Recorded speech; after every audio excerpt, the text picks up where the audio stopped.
تجارت کر سکتے ہیں تو کیا ہمارے علماء تجارت نہیں کر سکتے؟ آپ جانتے ہیں امام اعظم ابو حنیفہ اتنے مالدار تھے کہ بغداد معلیٰ میں جتنے علماء اور سادات تھے ان علماء میں سے 80% کے گھر کے اخراجات امام اعظم ابو حنیفہ کے اخراجات سے پورے ہوا کرتے تھے۔ شیخ ابو زورہ مصری کی کتاب اٹھا کر آپ دیکھیں، آپ کو پتا چلے گا کہ کتنے مالدار تھے۔ بلکہ آپ کو بتاؤں، ایک دین پڑھے لکھے تاجر اور دین نہ جاننے والے تاجر کی فکر میں کیا فرق ہے، توجہ کرنا۔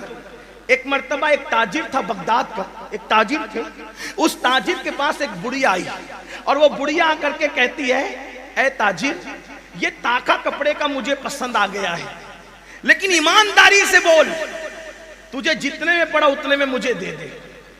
تاجر کے پاس بڑھیا آ کر کپڑے کا تاکہ پسند کرتی ہے اور کہتی ایمانداری سے، ایمان کی بات، جتنے میں تجھے پڑا اتنے میں مجھے دے دے۔ اس تاجر نے کہا، بڑی اماں پھر یہ 4 درہم میں آپ لے جائیں۔ بڑی بی کو غصہ آیا، اگر نہ دینا ہو تو نہ دیتے، میرا مذاق کیوں اڑا رہے ہو؟ اس تاجر نے کہا، بڑی اماں مذاق نہیں کر رہا ہوں، 4 درہم میں لے جاؤ۔ تو کہا، 4 درہم میں کوئی کپڑے کا تاکہ ملتا ہے؟ تو اس تاجر نے فرمایا، بڑی اماں 4 درہم میں کپڑے کا پورا تاکہ نہیں ملتا، لیکن آپ نے کہا نا ایمانداری سے بول، تجھے کتنے میں پڑا اتنے ہی میں مجھے دے دے۔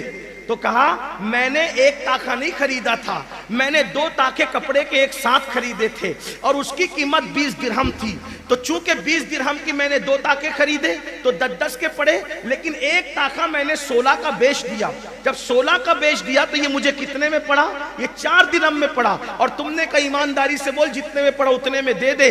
تو میں 6 درہم کے لیے بڑی اماں ایمان کا سودا نہیں کر سکتا۔ جب تو نے ایمان کی دہائی دی اور تو جتنے میں پڑا اتنے میں دے دے تو میں 4 درہم میں تمہیں دیتا ہوں۔ آپ جانتے ہیں وہ کون تاجر تھا بغداد کا جس نے ایمان کا اتنا خیال کیا، پیسوں کا خیال نہ کیا؟